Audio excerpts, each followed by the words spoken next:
Hello, everyone. You're about to listen to the first time Matt and I recorded ourselves. So we just had a 1 hour call the other day and recorded it to potentially publish as a podcast episode. It was quite fun. We didn't use any professional microphones that time. We just had our cheap €10 headphone microphones, and you'll notice, I think. But I think it was a fun conversation. We talked about this article that Matteo found, 100 Habits for a Great Life. I hope you enjoy it. The other day, I found this, I don't know where I got it from, but it was like, I think it was an article that was like healthy habits. And it was funny because I was looking at it, I didn't finish reading, but I was looking and it was like, okay, many of these things I'm doing. If you want, we can go over it. I don't know, it's still part. Maybe they're too much. It's an article that I found, I don't remember. I just copied the text I needed to like have a look later on. Like, who is it by? What is it about? You know what? Maybe I can find it. You know, if we do a podcast, we have to explain to the listener what we're doing. It's like, Matteo is showing me an article. I think it's this. So it's this article. 100 Habits for a Great Life. Oh, that's nice. It could go into our resource document. Right. Thomas Hoppong. I don't know where I got this newsletter from. Honestly, I think I subscribe to. This is Postonly Weekly. I don't know what this is.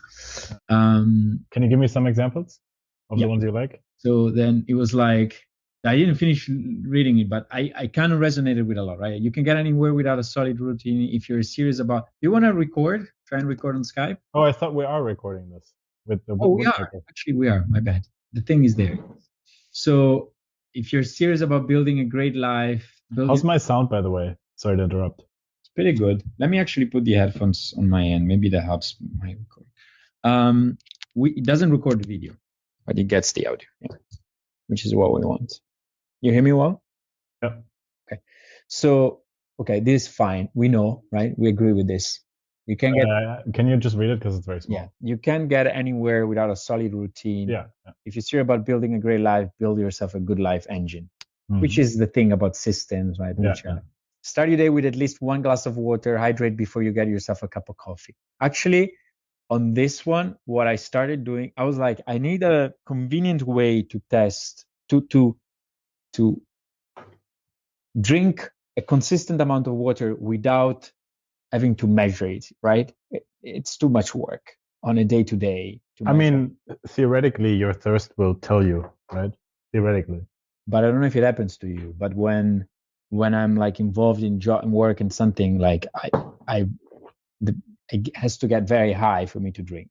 Really? Because like I always have this bottle next to me, and like I drink all the time. I think I drink way more than they say you should, because it's probably also too bad.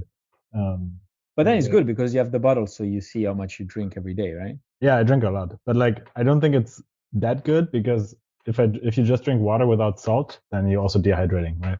So technically, you have to add salt to the water. Oh, fine, but you eat food, you can get like a But like you can overdrink, is what I'm saying. For sure. Like when you run a marathon. They say it depends on you, but it say like 2 liters is good.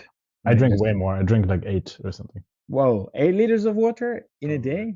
I refill this bottle every hour. Like it's a lot of water. I don't do like, for me it's too much work just to lift the bottle. Like I do it, right? But I have to be the thing I figured was like, okay, I know how much water I can get in my mouth, right? So my unit of measure is like a full mouth of water. What do you drink from? From the bottle. So okay, I'm like, but then you can measure it also. No, I mean, I drink from the glass, but whatever. But my laziness brings me to have 1 bottle in every room, so that I don't have to like. And when I finish it, I replenish it. Next level. I had a friend at university who gave me this mantra, I guess, that stuck with me for a long time, which was, sometimes you have these cravings and you don't know what it is. And he said that to me. Do you know when you have these cravings and you don't know what it is? It's water. You want water and you don't know. So like whenever I feel like I need something, I mean, sometimes I get something sweet or something to eat or something. I have a lot of cravings. But, if I don't know what I want, but I want something, I drink water. And that happens every couple of minutes. So it's just like to quench my dopamine, I guess. That's interesting. Yeah, it's a cool idea. I thought you were saying, you know, the saying like the Navy SEALs have this saying, one is not, one is none, two is one. So the concept is like you always need a backup for everything. And so if you have one of anything, it's like you have nothing. And if you have two, then it's like you have one. It's an interesting concept, right? But I mean, think- it's like statistics, right? Like anything that you do once is like not doing it at all, because the one thing you measure is always could be the outlier. So anything that is n equals 1 is useless. Same. I mean, same idea. It's not exactly the Very same. cool. but- Yeah. So then that's the idea of like, what about having a bottle in every room? So the point is like this way I'm actually I think 10 of full mouth of water is like one bottle of this. I think this bottle is 1 liter. So yes. So it's like 10 of them roughly, 10, 11, depends on the day. It's I mean, isn't it easier to just measure how much you empty from each bottle and just add that up no, instead of because counting your? I end up having 3 to 4 bottles because also you go outside, right? If you're on the move, I'm always thinking like, what is a rule that I can apply that even if I'm not at home, You want to count the number of times you fill your mouth? the way I do it is like I do 3 in the morning and 3 when I wake up and 3 when I get to sleep. So it's already like 6, right? That seems like really hard to track. One, I think it's hard to track because like sometimes you probably don't remember that you took a sip, and also actually having the same amount in your mouth every time is unrealistic. I think sometimes you have very small amounts, sometimes you have very big amounts. But what do you mean? Like if you no, what I'm saying is like I'm how can I put it? Like I'm intentionally saying, okay, now I drink 3 before I get to sleep, and so I drink 3 full mouth of water. Okay. That's what I do. And then, of course, if I drink a little bit more because I don't know, I have to take pills or things like that, then it's fine, right? But that's extra. But then I Okay. consider like you can also take a glass where you know the size. right, but then you have to like fill Pour up the glass with water. Oh my god, and so then much work. and then you have to clean the glass. You can't keep using a glass every like for more than one day. I'm using this for like 2 weeks and I don't clean it. It's Yeah, just but- water. Yeah, but still, there's a lot of like germs and stuff that gets on the glass, right? The bottle is Like, what still germs? The germs that are already in your mouth. no. And they're not, There's of course. everything in the air. Like if the bottle of water is sealed, so like you open the cap. I mean, that's nonsense. I mean, it's like this is like the same bacteria and germs that get into your mouth by just breathing. But then why do we wash our dishes? We wash our dishes because there's actually food for bacteria on the dishes, but not on like Right. if And if you have sugar in it, of course, then you have to wash it. But But there's then, no sugar or anything. do you ever drink from that glass after you've eaten something sweet? Yes. Sure, but Probably. like the drinking is a one-way process. I'm not spitting into the glass. It stains for sure. I mean, I mean, of course, like you get little mouth stains here, but like no bacteria are gonna grow on it. I guarantee it. I did enough microbiology. I to know trust that- you on that. I trust you. So you're saying it's perfectly safe to have a glass like staying there for 2 weeks and drink from the same glass. I mean, I can tell you that I've been doing this for 37 years. And I've never had a problem. Fair enough. Fair enough. Yeah. Okay, maybe I'm over. But then again, my point was like, I drink from a bottle. Bottle is everywhere. Like the unit of measure of my mouth is always going to be the same. Maybe I think it changes a little bit. I can see that, right? I see that from day to day, but it's safe enough. It's like the other thing I do like that is I try to take a cold shower every morning, right? And I'm You like, do it in the okay, morning. You actually do it in the morning. Okay, yeah. that's ambitious. Yeah, I don't. I do it in the evening. But I read, I don't know if that's right, that if you do it in the evening, like warm water actually calms your muscles and prepares you for sleep better than cold water. Yeah. And then who knows? But No, yes. I believe it. So the thing there is, like I have to count. I want to stay 1 minute under, right? And I was like, I can't put myself every day of my life to actually like measure 1 minute, even with my watch, right? Like it doesn't make any sense. I mean, you get a feeling for it. So what I started doing is counting. I was like, okay, let's count up till 60. Sometimes it will be faster because I don't want to be in the shower. Sometimes I go slower, Yeah. but it's fair enough, right? So Yeah. I've tried to find these rules that I can do anywhere. Like I can count. I think if you do it often enough, you get a feeling for it also. Just because like I think your body knows when it's starting to get uncomfortable.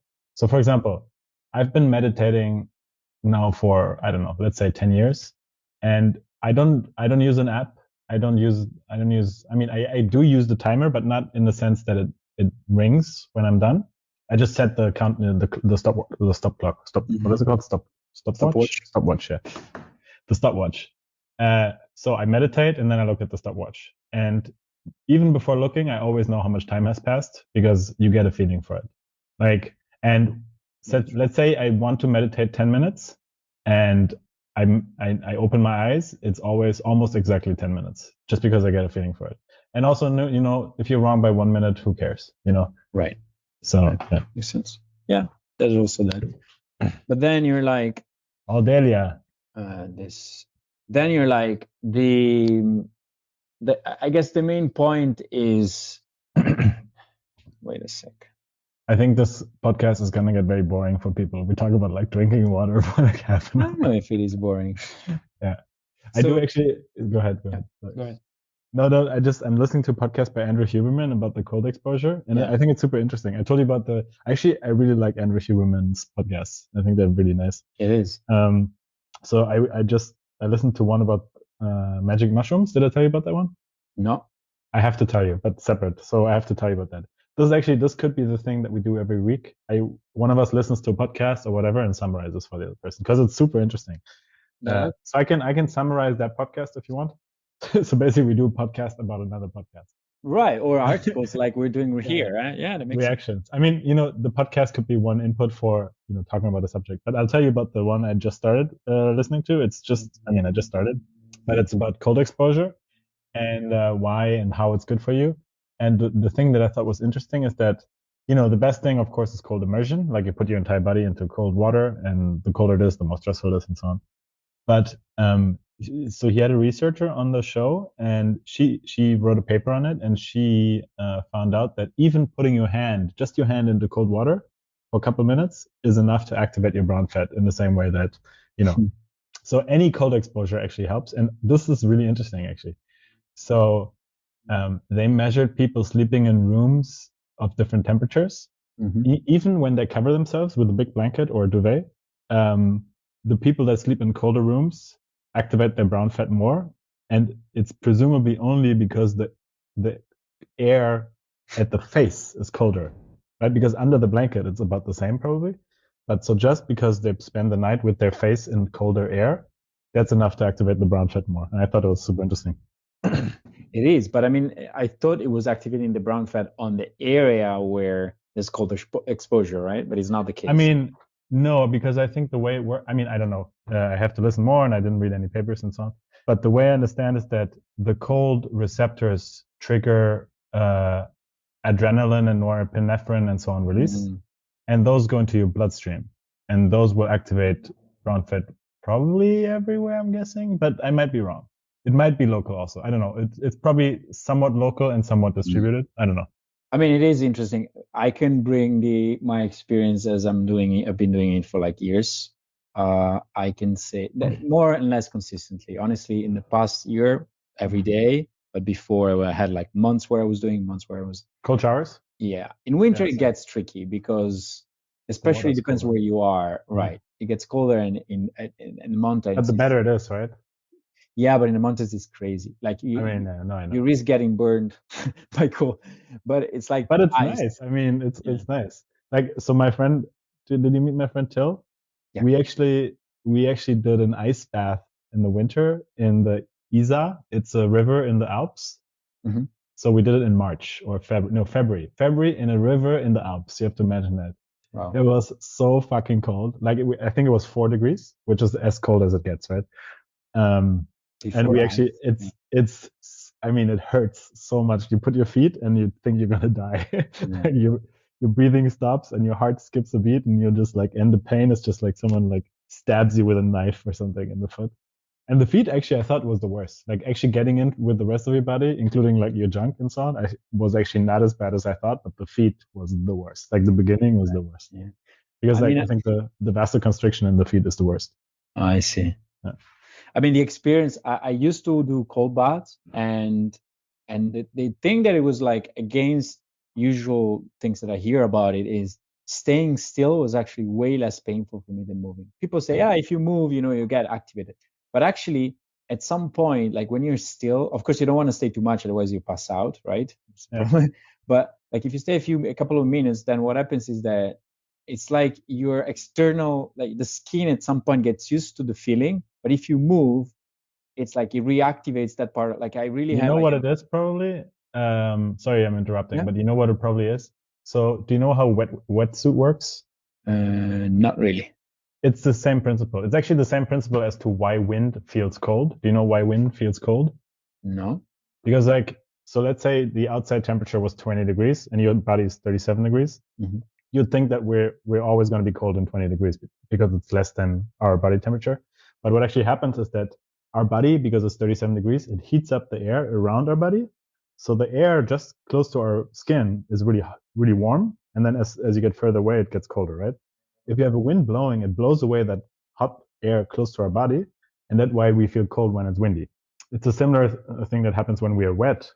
We have evaporation, which takes away the heat, you know? Mm. And in still water, like if you're in a still bath, probably the same thing happens. So the wetsuit, you know, the neoprene wetsuit when you're surfing and so on, it sucks full of water. That's why it's called a wetsuit. And the water in the wetsuit stays warm because your body heats it up. So in the beginning, you're going to be cold, but then it heats up the water in the wetsuit. So that you carry warm water with you as you swim.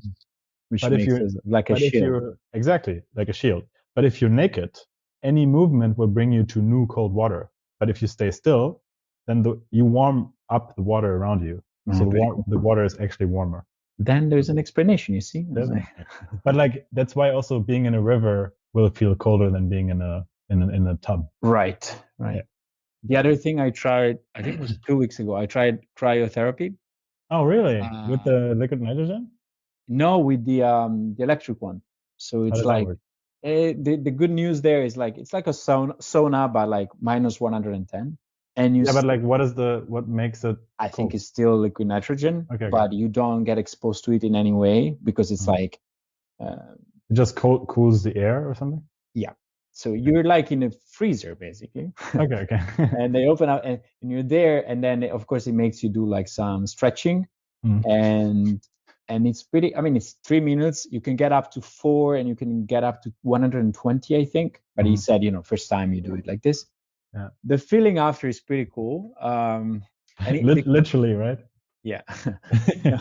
But the other cool thing is that like the metabolic effect on your body is like stays up to 8 hours after you've done it. Mm-hmm.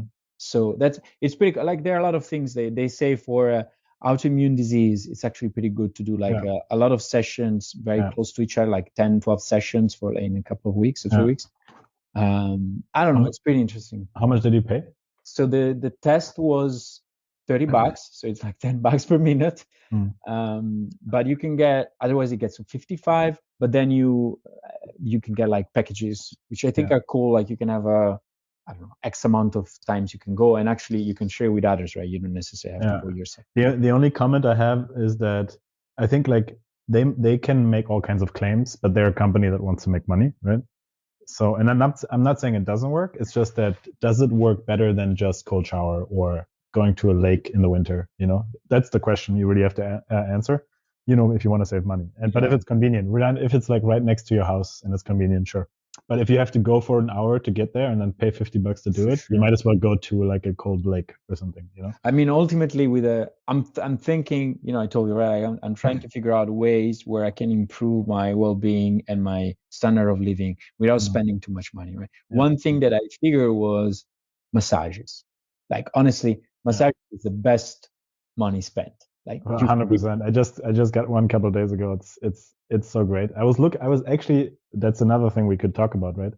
I was actually looking up why it feels so good, and then like all the research done on why massages feel good, and there's different things we can talk about. But that's I really like this where we pick a subject like why do massages feel good, and then we can talk about it after research. Or we go randomly like this. I mean, honestly, we talk about cool things anyway. Yeah. Well, starting from one subject. Yeah. The question is, well, first of all, I think it's nicer if it's well researched because I can say whatever.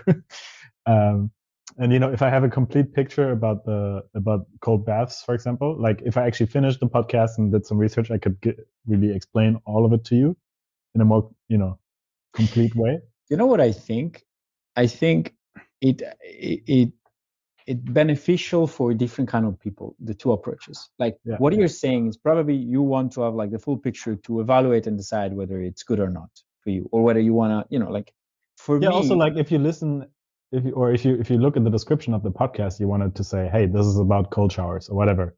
If it says this is just two guys talking about random stuff, No, but like, it's not really random stuff. There's a common concept, right? Which is like well-being. yeah. So potentially for me, like skipping from one subject to another with tips and ideas, it's like this article. This article has 100 items, right? Yeah, And I'm like, wow, it's perfect. And in fact, I copied not everything else, but just the 102. But it is structured.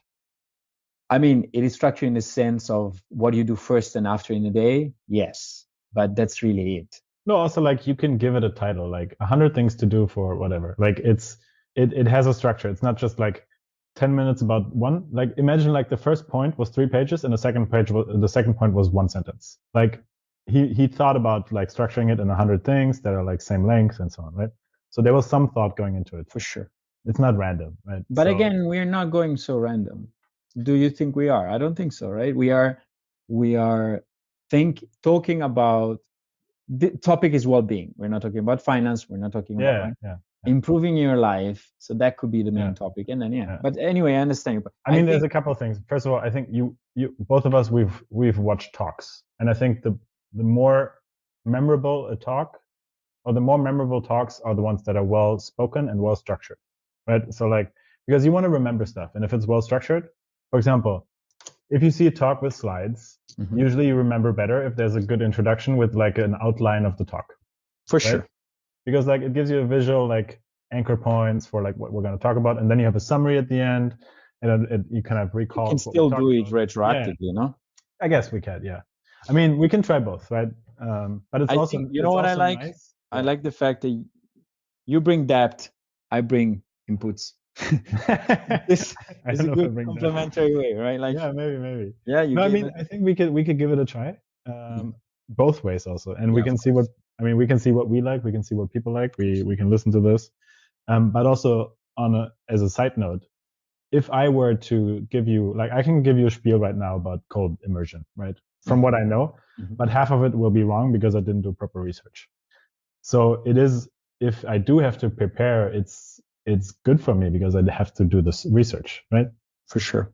So it doesn't have to be super polished, but if you do if the week before we decide what we're going to talk about, I can spend a couple hours looking at stuff. And like, at least I don't say bullshit. And then I can, and then if I give you information, then I can put links to the information and, and then it's like more cohesive. Sure. No, I agree.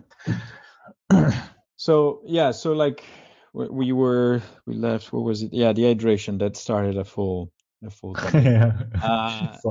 1 hour per bullet point in this. But no, the others, again, these are things that are for us, I think, are common knowledge, but I don't think they are so much widespread. Like if you want to improve your energy in the morning, stay away from sugary breakfast. What you need are protein, fiber, and healthy fats. You can find them in egg, whole grains, cereals, fruit, and nuts.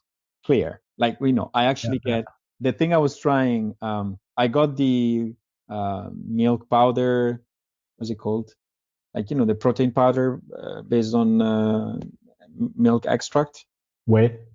Yeah, whey, exactly. One word. But I was seeing that there are actually vegetable ones. I have the vegan ones here. So I think I'm gonna switch to that. There's like pea protein. The problem is it depends on what you. So I can give you some information about this because I did a lot of research on protein powders already. So I think you should, if you can, you should get the vegan one because it's better for the environment. It's it's good. However, there are some drawbacks with the vegan ones, and I'm not here to say you should get the cow ones because I'm all for vegan products.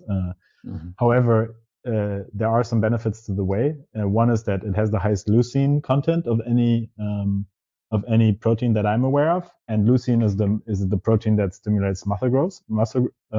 So it's like a muscle protein synthesis, and it's really hard to get as much from the vegan ones, and you have to drink more to actually get it. 2 is that it's of all the proteins that I'm aware of, and that I looked at the literature, and actually there I did do some quite a bit of research. it has the highest digestibility. There's two scores you can look at. There's the DS score and the PCAAS score. And the DS score is, I can tell you, the DS score is called digestible indispensable amino acid score. So amino acids are the components of the protein. So it calculates a score based on how many of the different important amino acids are in there and how well they are digested, and it gives you like a final score, and you can look it up. It's actually really nice because it compares different sources, and this is something I can send you the link. See, so it's Wikipedia, for example. I'll put the link here, and so just for example, the DS score of milk protein, so whey, is like over 1. So 1 is technically the best, but it's an adjusted score, and then it tells you which ones are missing also. Soy protein is almost the same, but it's a little bit worse, and pea protein is a little bit worse. But for example, rice protein is really bad. But then you can look at the different ones. I'm taking this right now. Hold on. Whey isolate protein. Yeah, I know. Yeah, so this is the most common one. But then I was looking into this. Yeah. So you'd have to check. Usually the best ones are the blends of different ones, because peas usually are missing some amino acids and soy is missing other amino acids. But you can, if the producer is a good producer, it will list the amino acids and you can check it out. I personally look more at leucine, because leucine is the one that stimulates muscle growth. And I think if you eat enough protein, the other ones you'll get enough. Because I eat a lot. I eat like 200 grams of protein per day, which is a ridiculous amount. Yeah, it is a lot. But it's because I want to gain muscle, so I go to the gym a lot, so I eat a lot of protein. But for example, I have like a 2 kilogram. But you're getting vegan protein, right? Yeah, I'm getting vegan That's protein. a different. Like I'm thinking for longevity wise, I keep reading that for longevity wise, it's actually better not to eat too much protein. But it depends on the argument I think you make. I don't know. I think there's one thing that people say a lot, which is that it's bad for your kidneys, which could be true, and it is certainly true if you have a history of kidney problems and your family has you have a history in the family. However, from everything I see, if you're healthy, it's not a problem. As for hormonal problems, maybe there could be hormonal problems, but I don't know the details and I don't know what causes it, because I don't think the protein itself would cause it. It might be the meat or something. There might be something else in it. For example, something I'm thinking a lot, and I have no proof of this, but I have some indications, is that meat contains iron, right? Yeah. And iron, like the body can't get rid of extra iron. So if you have too much iron, your body can't get rid of it, and it's actually bad for you. And women can get rid of it because they bleed every month. And I actually think it could be one of the reasons they live longer than men, because they get the iron every month. That's what they say. And that's why I try to avoid iron, even though I'm low in iron. That's actually one of the reasons why they say it's good to donate blood, because it's a way to actually recurrently, right? Because it's a way to refresh your blood. But it's fine. Like still, I think it was connected to the IGF-1, like the fact that the higher degree of IGF-1 it could induce growth factor. That's true. It could, yeah. So it could be driving cancer, maybe. Yeah. That was a point. So there was like, actually, Walter Longo, right? I told you about the one that introduced. I remember. Yeah. He's saying like you should have like 16 or 30 grams of protein per day maximum. Like that was like 60. 16, 16 to 30, something like that. No, that's way too. It's basically low protein, low carb. So it's actually I don't believe that. I actually advocates. I actually, all the research I saw is that usually high protein is pretty good for you. But this is one of those things where there's a lot of debate. But it's true that the less you do of anything, not really, I don't want to generalize like that because it's wrong, but like the less you eat, but you eat enough of what you need, is actually better for your body, because everything that you ingest needs to be processed and actually. I agree to a certain extent. I think that's maybe true.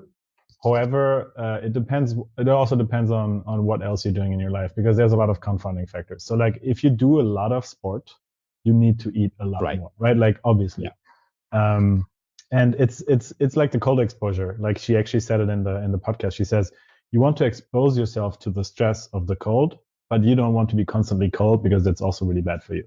Right. Because then you're always on adrenaline, and adrenaline isn't good for you. It's just good for you because it makes you adapt to the stressful situation in a non-stressing environment. It's like you should exercise. That actually creates stresses on your muscle. But you shouldn't exercise every day. Right. You shouldn't exercise too much. You go in overburn. Yeah. Exactly. And I think it's like everything. I think if you go overboard with something, it will be bad for you. If you go underboard, it will also be bad for you. And I think like everything, it's about balance. I do the protein thing just because I want to build muscle, and it also presumably, from what I've read, it increases insulin sensitivity and all these things, which is good for diabetes and cancer and all these things. But I think there's a lot of debate. But also, I think one of the things is that a lot of these studies are observational studies and not experimental studies, right. Which means they're just saying, oh, look, these people eat meat, so they live longer or shorter, whatever it says. But there's so many other things that causes them to eat a lot of meat, which could right. But they also, I think the longevity studies also look more holistically on like their habits and their way of living. Exactly. It's just really hard to tear these, to like pull these things to say it's the diet or is the fact that they didn't have cars and they walked everywhere, right? Yeah. Or it's just maybe they have more friends, or maybe more sun, right. or they live close to the ocean, like who knows? Yeah, true. It's a combination. Yeah. But yeah, so in general, the rule of like eat proteins as soon as you wake up or very, very early in the morning, that makes a lot of sense. I'm doing it. And don't eat sugar, like sugary breakfast, like that gives you a crush of energy right after. Like I switched to that. Honestly, I don't eat eggs, although I would like to, because again, it's not I do eat them, but like not every morning. But yeah, that makes sense. Make time for a few minutes of quiet time to think about the good day ahead or prepare yourself for the day. Again, I have it in my process. I do it most of the time. I don't do it every day. It makes a lot of sense. Actually, it's connected more and more to like a trend of things that I'm reading and seeing and people saying, which makes a lot of sense to me, which is, and I think we talked about it in the past, it's make time to think and not do stuff. I also think not to forget, make time to not think, because that's also important, which is the whole meditation thing, right? Right. True. Yeah. That's a good point. Actually, and I think like I combine some of these things into my morning routine by just taking the walk, because like I just take the walk. It gets me moving. It gives me sunlight. It gives me time to think or time to not think, whatever I want to do. It's actually, I think like of all the habits I've started recently, it's my favorite one, the walk in the morning. I'm very good about it. I get up, I brush my teeth, I go out. It's no matter what. It's like really nice. First thing, I just brush my teeth, I go. It is a good idea. Yeah. There's a lot of things connected, which are very cool. And plus, yeah, the only thing on the day-to-day, I mean, with my work, I'm trying my best to carve this time, because that's a problem. Because sometimes, I mean, and also there's the other thing, which is it's a good. Actually, in the past, I was thinking like, actually, the morning is the best time to work, right? Because but in the end, thinking is more important, because you find ways to work less and smarter in a way. Like. Yeah. A lot of time I found myself like going from thing to thing, task to task, right? Not thinking through, and ended up like doing more than I should have if I had stopped and thought, okay, like maybe I should do this instead of A, B, and C. So that's the other thing. Like it's easy to get sidetracked by, okay, you create a process, you do a list of things that you create a list of things that you have to do, and then you follow them and you stop thinking, right? It's just or it's the same as like you answer to external signals and stimuli, because it's way easier to go across the day with like, okay, this person is asking me for this and this other for this one, and then I do this and that one. But you don't think proactively of like, what should you do, instead of like responding to things, right? I agree. But again, I think it's about balance, because we both agree also that forming habits and forming a routine is important. And the reason it's important is because it takes away decision fatigue, right? Yeah. Because like if you pre-plan your day, as he says, like with a plan and you have a routine, checking off items of a list is much easier than thinking every hour, what do I have to do? What do I have to do? What do I have to do? So I think it's a balance between the two also. Like you don't want to think too much, but also you don't want to think too little. You want to have space to think space to just follow through. I agree. Yeah. Get straight to your email just yet. Take the morning in, enjoy the peaceful sunrise, put off check. This is what we just said. Yeah. Yes. I mean, start your day with a plan. Again, you think less and move faster. Same Actually, thing. can I interject again? I mean, we're not going to get through this list anymore. No, but we're like, not. did I tell you that I broke my phone 2 weeks ago? No. I didn't. Okay, I so think- my phone yeah, you did. broke, and I couldn't use my phone. And I was thinking, should I get a replacement from a friend or something? In the end, it was kind of complicated. And then I just didn't have a phone, and like I had nothing, right? And it was still like sunny outside and warm, so it was nice.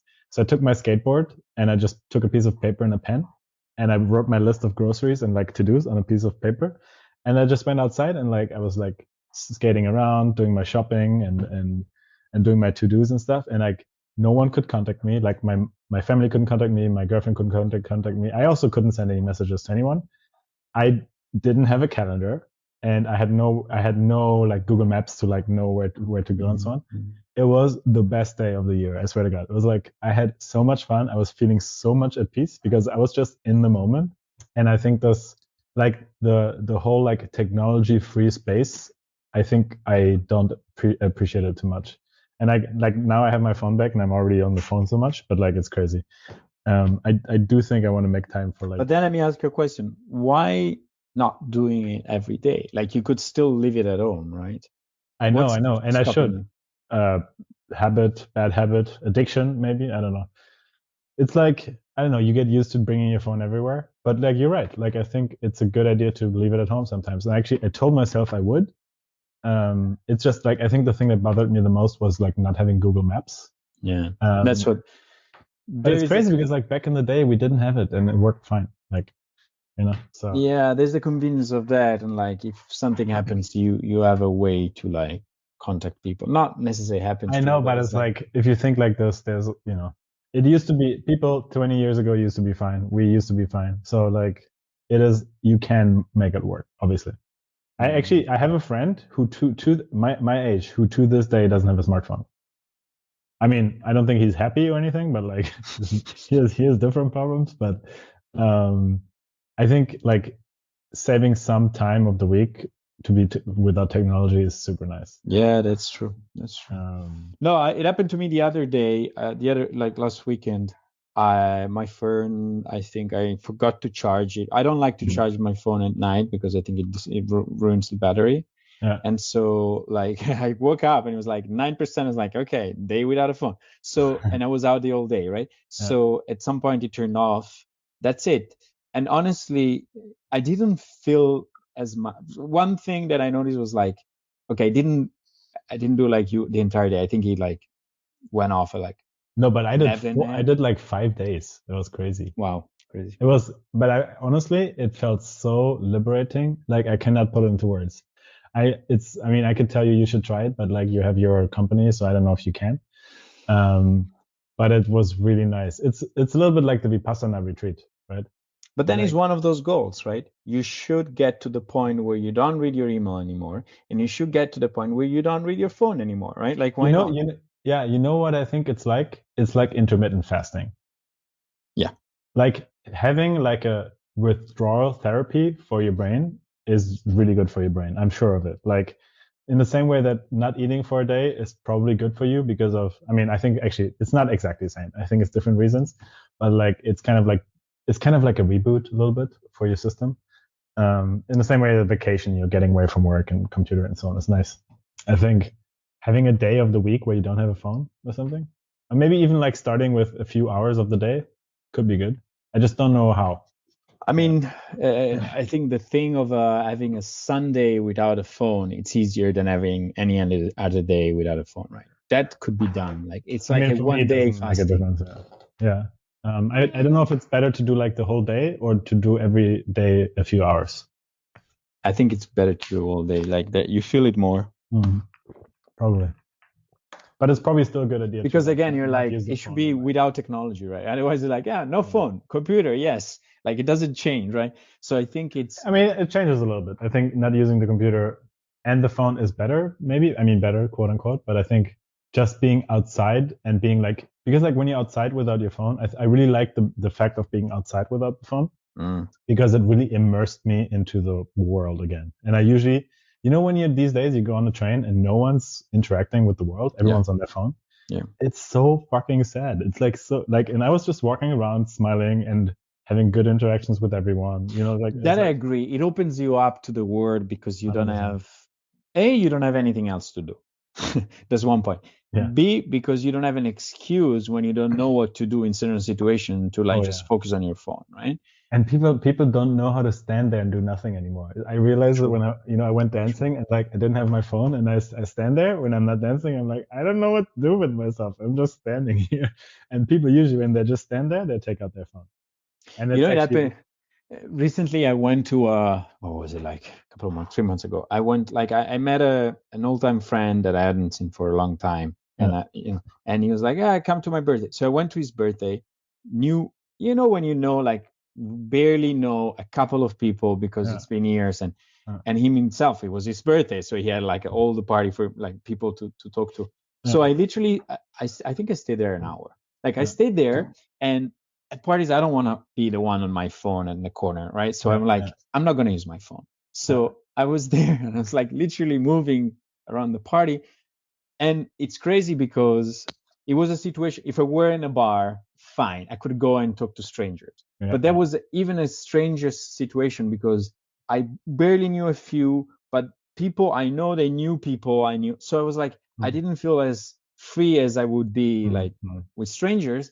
But also I didn't know them, right? So I was like, gosh, what can I do? And so I talked to a few people and then I got stuck. And at some point I was like, fuck it, I'm going to leave. And that's what I did. I left. But honestly, it was 1 hour, painful hour where you end up, at the end I was like, I was making up justifications of why I left. I was like, because in the end I didn't even, that I feel a bit ashamed of, but fine, these things happen. I didn't even say goodbye because after an hour you can say, it's been nice. 1 hour. So you pulled an Irish accent. I know what you mean. But it's cowardice, right? It's like So I think also, I mean, both of it, right? You don't say bye because you don't want to be ashamed of like leaving early, and also like the reason not to talk to people because actually I know you and I know it's easy for you to talk to strangers. However, you don't want to talk to people who are not quite strangers, right? Even though it should be easier, right? Because you could be like, on paper it is easier, but then you could go and you're like, hey, it's really like at a house party, it's really easy to say, hey, my name's Tim. I'm his cousin or whatever it is, or like however how do you know X, Y? How do you know this person? True. And at a party that's weird. At a club that's weird, but at a house party that's not weird. It's like, hey guys, I'm Tim. How do you know Peter? I mean that's what I would do. There are a million ways, but the point, I think it's ego, because honestly, when you meet a stranger, when you see a stranger and go talk to a stranger, you might have a little bit of that ego thing of like, I don't want to be rejected, but we went past that, right? So it's really, it affects you way, like you might be scared if you want of like, you don't know the reaction because you have no idea who you're talking to, right? But in this environment of a house party is way more friendly for that, right? No one will reject you, right? Like, your not friend so of the house, badly, right? So, but the thing is that you have this ego thing of like, you don't want to look. I mean, at least that's, if I have to explain my behavior, there's like, you don't want. So these people, I knew them in the past. You don't want to lose your aura or whatever it is, which nobody cares about in that environment. And so that's why you don't even do the first step, because you're like, if they perceive me as whatever, a person doesn't have friends, because there I didn't have any, of course. But that's bullshit. So in the end, the crazy thing that I always like in this situation is like, after it's all easy, you're like, I could have done this, this, and that. But when you're there, the microcosm, the world you're in is that one. And the rules are the one of that place, right? So, and what's happening there. And of course, the party boy is like the king of the place. It's his birthday, his place, right? And the others are there for him. And there's kind of like a hierarchy or ranking of like, the more you know the more people you know at the party, or the more you know the birthday boy, the more like you behave freely, right? There are exceptions, but that's the point, right? Yeah, it's your perceived rank in the group, right? It is.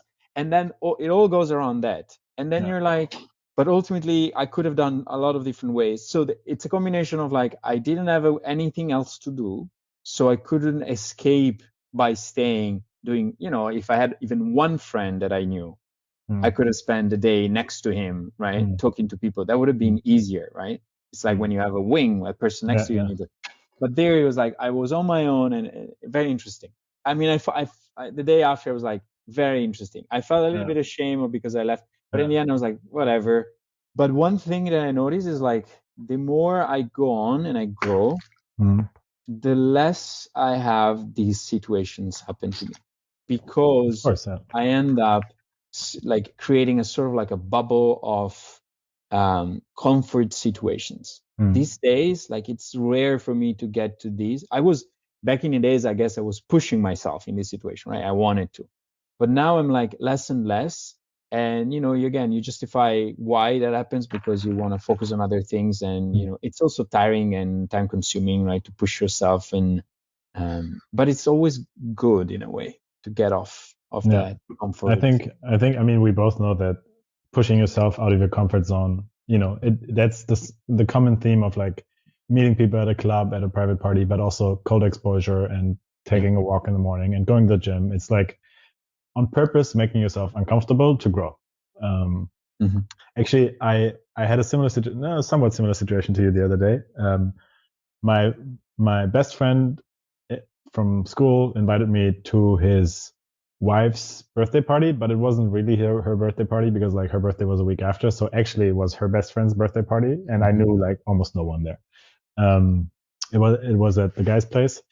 And I mean, it's not exactly the same, because like there was a lot of drugs at the party, so people were like super friendly and stuff.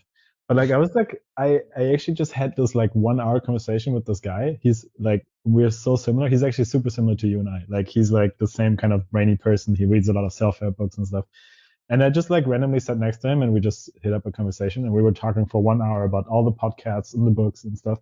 I told him that you and I were going to do this podcast kind of thing. And I told him maybe he can join sometime. He also has he does all the research and all the stuff. Like it's really cool. So see, sometimes you get to know really cool people. True. And again, it's a mix, right? It's not all on you. Like if you're in an environment that it's more open, vibrant, more friendly. For sure. But then again, But you can influence the environment, right? Exactly. And it takes so little, as we know, like you do a little step, you talk to one person, and then you're like, I can talk to the second one. And then things happen. You just get the ball rolling. Actually, that's the main point. And you can still leave if it doesn't work.